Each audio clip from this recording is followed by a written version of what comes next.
Hello students, અગાઉના લેક્ચરની અંદર આપણે આવર્ત કોષ્ટક જે છે એના તત્વોના મહત્વના ગુણધર્મોની ચર્ચા કરી.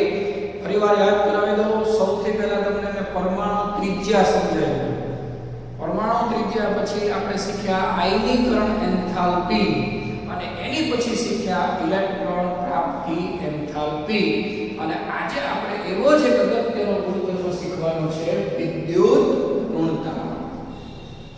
તો ગુણધર્મની અંદર વિદ્યુત ઋણતામાં સૌથી પહેલા આપણે વાત કરીએ એમ આપણે વ્યાખ્યા શીખવી જોઈએ. સૌથી પહેલું આપણને વ્યાખ્યા આવડવી જોઈએ. જે વસ્તુ આપણે શીખીએ છીએ એની વ્યાખ્યા કે ભાઈ વિદ્યુત ઋણતા શું છે. તો વિદ્યુત ઋણતા જે છે ને એ બંધના ઇલેક્ટ્રોનને પોતાના તરફ આકર્ષવાની વૃત્તિ છે. એટલે એની વ્યાખ્યા સૌથી પહેલા તમે બધા લખી લેજો કે રાસાયણિક સંયોજનમાં પરમાણુની બંધના ઇલેક્ટ્રોન યુગ્મને પોતાના તરફ આકર્ષવાની વૃત્તિને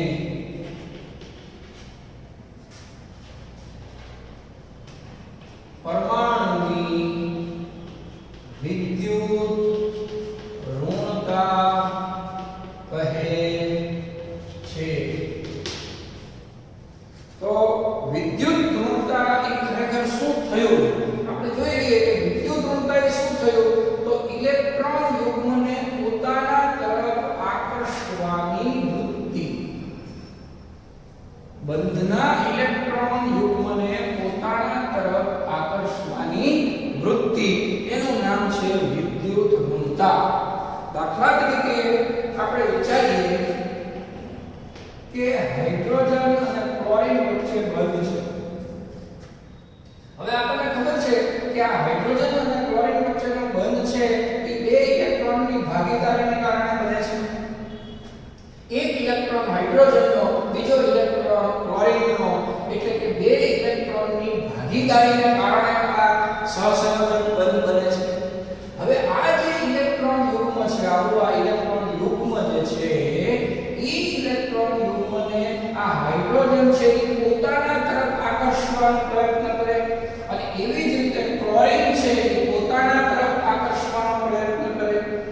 તો જેની આકર્ષવાની વૃત્તિ વધારે હોય એ આ ઇલેક્ટ્રોનને પોતાના તરફ ખેંચી જાય.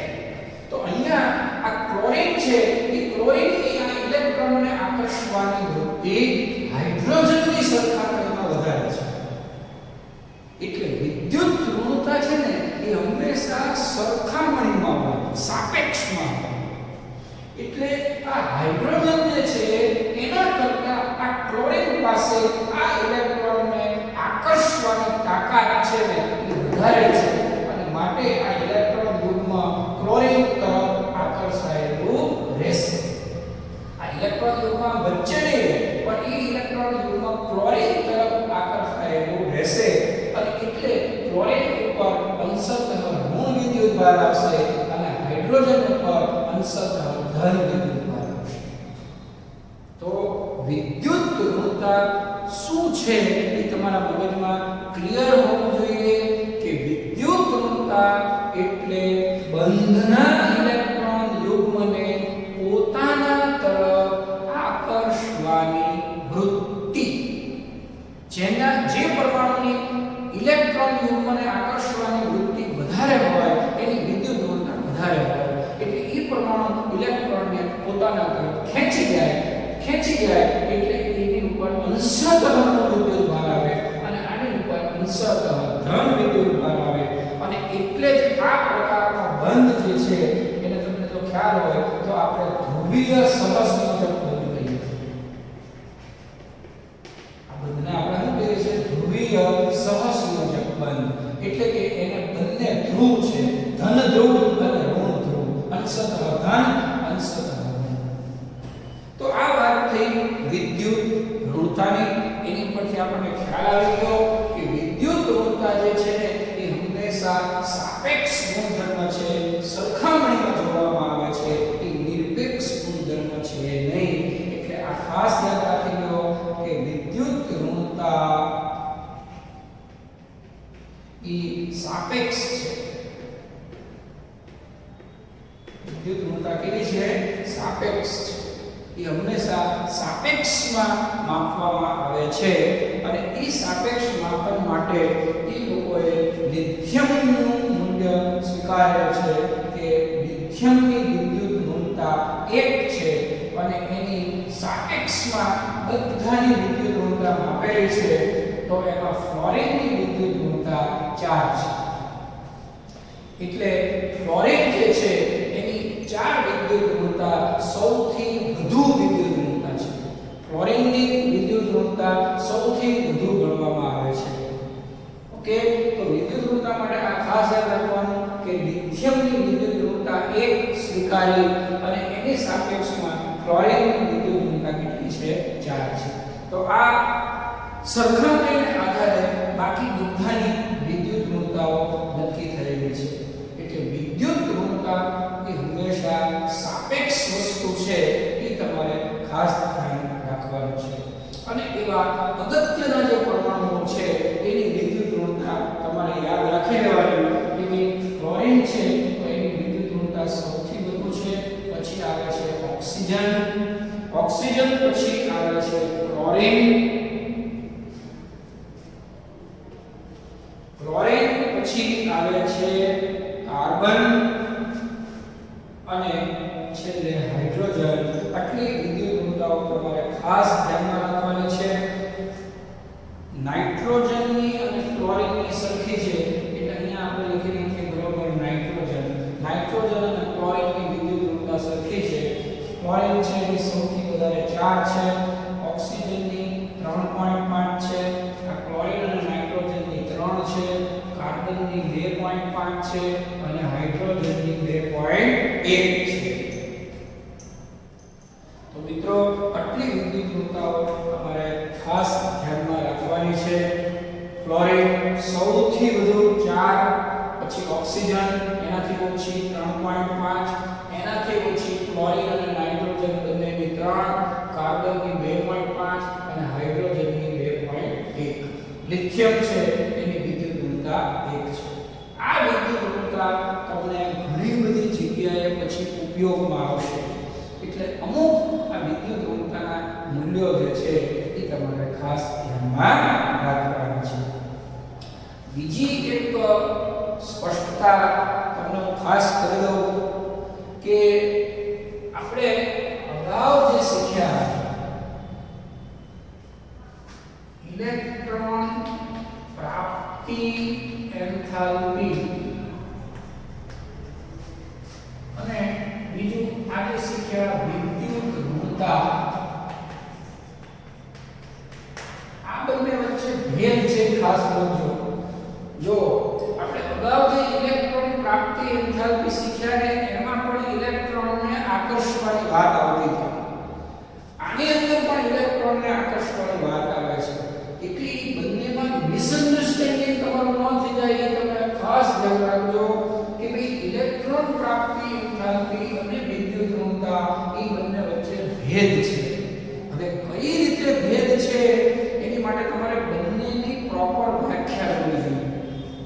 તો અગાઉ આની જ્યારે વ્યાખ્યા આપણે લખી ત્યારે એમાં આપણે સ્વતંત્ર પરમાણુ માટે લખ્યું હતું કે જ્યારે કોઈ સ્વતંત્ર એકલો પરમાણુ હોય અને એ પરમાણુ જ્યારે ઇલેક્ટ્રોન સ્વીકારતો હોય, ઇલેક્ટ્રોન મેળવતો હોય અને એ વખતે જે ઊર્જા મુક્ત થાય એને આપણે ઇલેક્ટ્રોન પ્રાપ્તિ એન્થાલ્પી કહીએ છીએ.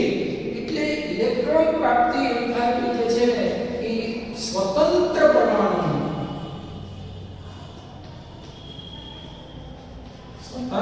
પરમાણુની ઇલેક્ટ્રોન મેળવવાની વૃત્તિ છે.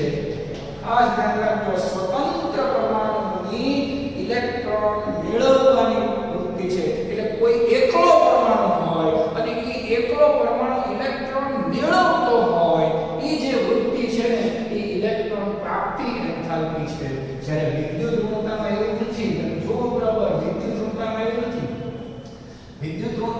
સ્વતંત્ર પરમાણુ માટે નથી, એ સાપેક્ષમાં છે કે ભાઈ હાઇડ્રોજનની સાપેક્ષમાં ક્લોરીનની ઇલેક્ટ્રોન યુગ્મને આકર્ષવાની વૃત્તિ વધારે છે. એટલે મારો કહેવાનો શું છે કે આ ગુણધર્મ છે ને એ સ્વતંત્ર પરમાણુ માટે છે. આ ગુણધર્મ સ્વતંત્ર પરમાણુ માટે નથી, બે પરમાણુની એકબીજાની સાપેક્ષ વૃત્તિ જોવામાં આવે છે. એટલે કે આ સાપેક્ષ વસ્તુ છે વિદ્યુત વૃત્તા અને એ સંયોજિત સ્થિતિમાં હોય છે, એ સ્વતંત્ર પરમાણુ માટે હોતું નથી. એટલે આપણે કહી શકીએ કે આ એકલા પરમાણુ માટે છે અને ઓલું છે એ સંયોજિત પરમાણુ માટે છે, સંયોજનની અંદર છે. બીજો એક ભેદ તમે જુઓ તો આ ઇલેક્ટ્રોન મેળવવાનો છે, જ્યારે ઓલામાં બંધના ઇલેક્ટ્રોનને આકર્ષવાનો છે. એટલે એ શબ્દનો ભેદ તમે જોજો બરોબર. બંધના ઇલેક્ટ્રોન યુગ્મને પોતાના તરફ આકર્ષવાની વૃત્તિ છે. શબ્દનો ભેદ જુઓ બરોબર. આમાં માત્ર આકર્ષવાનો છે, આમાં આકર્ષવાનો નથી, મેળવવાનો છે. શબ્દ જોજો બરોબર. એટલે ઇલેક્ટ્રોન પ્રાપ્તિ એન્થાલ્પીમાં પ્રાપ્તિ શબ્દ શું બતાવે છે કે તમારે એ વસ્તુ પ્રાપ્ત કરવાની છે, મેળવવાની છે. તો શબ્દ ભેદ બરોબર જોજો કે ઇલેક્ટ્રોન પ્રાપ્તિ એન્થાલ્પીમાં ઇલેક્ટ્રોન મેળવવાના છે, જ્યારે વિદ્યુત ઋણતામાં મેળવવાના નથી, માત્ર આકર્ષવાના છે. ઓકે, તમે કોઈને આકર્ષો અને કોઈને મેળવો એ બેમાં આસમાન જમીનનો ફેર છે. એટલે શબ્દો વચ્ચે વ્યાખ્યાનો ભેદ આપણને બરોબર ક્લિયર હોવો જોઈએ કે ઇલેક્ટ્રોન પ્રાપ્તિ એન્થાલ્પી એ ઇલેક્ટ્રોન મેળવવાની વૃત્તિ છે, જ્યારે વિદ્યુત ઋણતા છે એ ઇલેક્ટ્રોનને આકર્ષવાની વૃત્તિ છે. બીજો એક ખાસ ગુણધર્મ આની પરથી કહી શકીએ તો ઇલેક્ટ્રોન પ્રાપ્તિ એન્થાલ્પી માં નિરપેક્ષ મૂલ્ય હોય છે. એટલે કે એ સ્વતંત્ર પરમાણુ માટેનું નિરપેક્ષ મૂલ્ય ધરાવે છે, જ્યારે આ નિરપેક્ષ નથી, આ સાપેક્ષ મૂલ્ય ધરાવે છે. આ કેવું મૂલ્ય ધરાવે છે? સાપેક્ષ મૂલ્ય ધરાવે છે કે હાઇડ્રોજનના 2.1 ની સાપેક્ષમાં ક્લોરીનનું 3 છે. હાઇડ્રોજનનું 2.1 છે જે આપણે લખ્યું અને ક્લોરીનનું 3 છે, એટલે આની સાપેક્ષમાં આનું મૂલ્ય વધારે છે. તો આ બે વસ્તુઓ ઉપર તમે ખાસ ધ્યાન કેન્દ્રિત કરજો કે ઇલેક્ટ્રોન પ્રાપ્તિ નિરપેક્ષ છે. નિરપેક્ષ છે એટલે કે દરેક પરમાણુની સ્વતંત્ર છે, જ્યારે વિદ્યુત ઋણતા સ્વતંત્ર નથી, એની સાથે જોડાયેલા પરમાણુની સાપેક્ષમાં હોય છે એમ આપણે કહી શકીએ. તો આ એક અગત્યની વાત તમને કરી. હવે આપણી પાસે બે વસ્તુ સમજવાની હોય છે. આ બીજો મુદ્દો આપણે તફાવતમાં વિચાર્યો. હવે ત્રીજો મુદ્દો આપણે વિચારીએ છીએ આવર્તમાં અને સમૂહમાં. આ આપણો મહત્વનો મુદ્દો હોય છે. પહેલો મુદ્દો એની વ્યાખ્યાની ચર્ચા કરી, આખી વ્યાખ્યા વિશે ચર્ચા કરી, પછી આ તફાવત વિશે ચર્ચા કરી. હવે આપણે લઈએ આવર્તમાં અને સમૂહમાં. તો મેં તમને અગાઉ પણ કીધું હતું કે જ્યારે કોઈ પણ ગુણધર્મ તમારે સમજવો હોય એટલે સૌથી પહેલા તમારે કદ યાદ કરી લેવાનું, ત્રિજ્યા યાદ કરી લેવાની કે આવર્તમાં પરમાણુ ત્રિજ્યા ઘટે છે. આ તમારે સૌથી પહેલા યાદ કરી લેવાનું. મેં ઘણી બધી વાર ચર્ચા કરી છે એટલે હવે હું રિપીટેશન કરતો નથી કે આવર્તમાં ડાબી બાજુથી જમણી બાજુ જાઓ એમ પરમાણુ ત્રિજ્યા ઘટે. બરાબર? એની ઉપરથી વિચારી લેવાનું કે પરમાણુ ત્રિજ્યા ઘટે એટલે કે પરમાણુ નાનો થતો જાય. પરમાણુ નાનો થતો જાય તો એની ઓલા ઇલેક્ટ્રોનને આકર્ષવાની વૃત્તિ જે છે એ હંમેશા વધતી જાય. જેમ પરમાણુ નાનો થતો જાય એમ ઇલેક્ટ્રોન છે એ કેન્દ્રની નજીક આવતા જશે અને કેન્દ્રની નજીક આવશે એટલે કેન્દ્ર એને વધારે પ્રબળતાથી આકર્ષે. અને એટલે જ આપણે એમ કહીએ છીએ કે કોઈ પણ ગુણધર્મ જે છે આપણો એ ત્રિજ્યાના અથવા તો કદના વ્યસ્ત પ્રમાણમાં જ હોય. એ બાબતમાં ખાસ યાદ રાખી લેજો. વાત તમને ન સમજાય તો તમારે પિક્ચર ઉપરથી પણ સમજી શકો કે ભાઈ ત્રિજ્યા ઘટતી જાય છે એટલે એનો અર્થ પરમાણુ નાનો થતો જાય છે. તો આવું પિક્ચર દોરીને તમે આકૃતિ દોરીને પણ સમજી શકો કે પરમાણુ ત્રિજ્યા ઘટે છે એટલે કે આ પરમાણુ આ બીજો પરમાણુ એનાથી નાનો, ત્રીજો પરમાણુ એનાથી નાનો. તો કયો પરમાણુ ઇલેક્ટ્રોનને પ્રબળતાથી આકર્ષી શકે? તમે પોતે વિચારો કે આ પરમાણુ છે એ મોટો છે એટલે એને ઓલા બંધના ઇલેક્ટ્રોનનું આકર્ષણ ઓછું રહેશે. ઓકે, અહીંયા પણ તમે સમજી શકો કે હાઇડ્રોજન પરમાણુ છે એ નાનો છે, ક્લોરીન પરમાણુ છે એના કરતા મોટો છે. સોરી, હાઇડ્રોજન મોટો એટલે ત્રિજ્યા પરથી પણ તમે સમજી શકો છો કે ક્લોરીન પરમાણુ જે છે એની ત્રિજ્યા નાની છે. તો નાની ત્રિજ્યા હશે તો એ આ બંધના ઇલેક્ટ્રોનને વધારે આકર્ષશે, કારણ કે ક્લોરીન હેલોજન પરમાણુ આવર્તમાં જમણી બાજુ છે એટલે એનું કદ નાનું હશે. કદ નાનું હશે તો આ ઇલેક્ટ્રોન યુગ્મને વધારે પ્રબળતાથી આકર્ષી શકશે. એ રીતે આપણે વિચારવાનું છે. તો ખાસ જોઈ લેજો કે આવર્તમાં પરમાણુ ત્રિજ્યા ઘટે એટલે આવું આપણે મનમાં વિચારવાનું કે પરમાણુ નાનો થતો જાય અને પરમાણુ જો નાનો થતો જાય તો એ ઓલા બંધના ઇલેક્ટ્રોનને પ્રબળતાથી પોતાના તરફ આકર્ષી શકે. જેમ પરમાણુ નાનો હોય એમ ઇલેક્ટ્રોનને પ્રબળતાથી આકર્ષી શકે અને એટલે આપણે એમ કહી શકીએ કે વિદ્યુત ઋણતા વધતી જાય.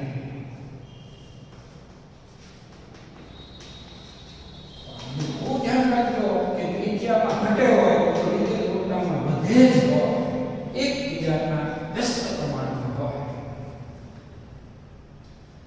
તો આવર્તની વાત સમજાઈ ગઈ કે આવર્તમાં ત્રિજ્યા ઘટે પરિણામે વિદ્યુત ઋણતા વધે.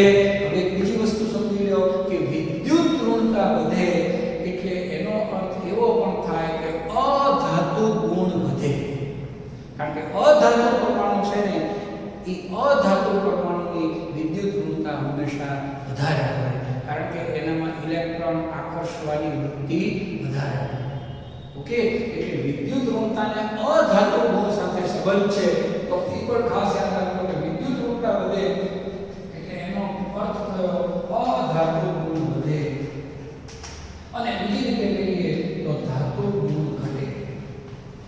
બહુ સરસ સમજવાનું છે. આવર્ત કોષ્ટકમાં આ બધું તમારે સમજવાનું છે કે તમે ડાબી બાજુથી જમણી બાજુ જશો ને એમ અધાતુ ગુણ વધતો જશે અને ધાતુ ગુણ ઘટતો જશે. અધાતુ ગુણ વધે અથવા એમ કહેવાય કે ધાતુ ગુણ ઘટે. તમે કોઈ પણ આવર્ત વિશે વિચારો કે lithium, beryllium, boron, carbon, nitrogen, oxygen, chlorine, તો તમે આ રીતે વિચારશો તો અધાતુનો ગુણ શું થાય છે? વધતો જાય છે. આ ધાતુ છે, બેરિલિયમમાં પણ થોડો ધાતુનો ગુણ છે, બોરોનમાં પણ થોડો ધાતુનો ગુણ છે, પછી બધા અધાતુ છે. બધા અધાતુ છે એટલે કે આવર્તમાં ડાબી બાજુથી જમણી બાજુ જશો એટલે અધાતુ ગુણ વધશે અને ધાતુ ગુણ ઘટશે. એટલે વિદ્યુત ઋણતા છે એને અધાતુ સાથે સમપ્રમાણ સંબંધ છે, ધાતુ સાથે વ્યસ્ત પ્રમાણ સંબંધ છે. એમ આપણે કહી શકીએ કે વિદ્યુત ઋણતાને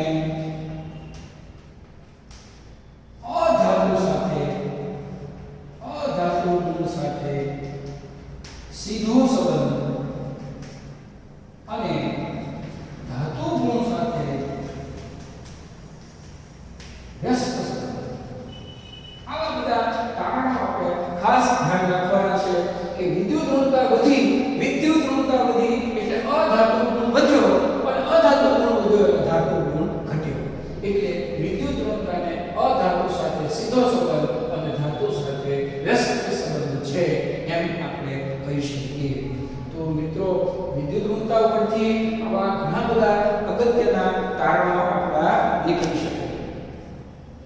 જેવી રીતે આવર્તન સંખ્યા એવી જ રીતે હવે આપણે સમૂહમાં વિચારીએ કે સમૂહમાં એટલે કે ઉપરથી નીચે તરફ જતા, તો આપણને ખબર છે કે સમૂહમાં ઉપરથી નીચે તરફ જતા પરમાણુ ત્રિજ્યા છે એ વધે છે.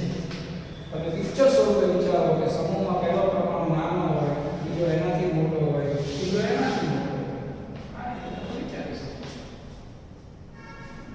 ઓકે, તો જેમ પરમાણુ નાનો હશે ને, સમજો આ પરમાણુ નાનો હશે તો અહીંયા એની બાજુમાં જે બંધના ઇલેક્ટ્રોન છે એને પ્રબળતાથી આકર્ષશે. આવડો આ છે એ ઇલેક્ટ્રોનને એટલી પ્રબળતાથી નહીં આકર્ષે. આ એના કરતા એક મોટો પરમાણુ છે એટલે પ્રબળતાથી આકર્ષી શકશે નહીં. ઓકે, તો સમૂહમાં ત્રિજ્યા વધતી જશે એમ આ કેન્દ્રનું ઓલા ઇલેક્ટ્રોનને આકર્ષવાનો જે ગુણ છે એ શું થતો જશે? ઘટતો જશે. આવર્તમાં આપણે એમ કીધું કે આકર્ષવાનો ગુણ વધતો જાય, સમૂહની અંદર આકર્ષવાનો ગુણ ઘટતો જાય. એટલે કોઈ પણ વસ્તુ તમારે સમજવું હોય તો એ હંમેશા તમને કદના સંદર્ભમાં તરત સમજાઈ જશે.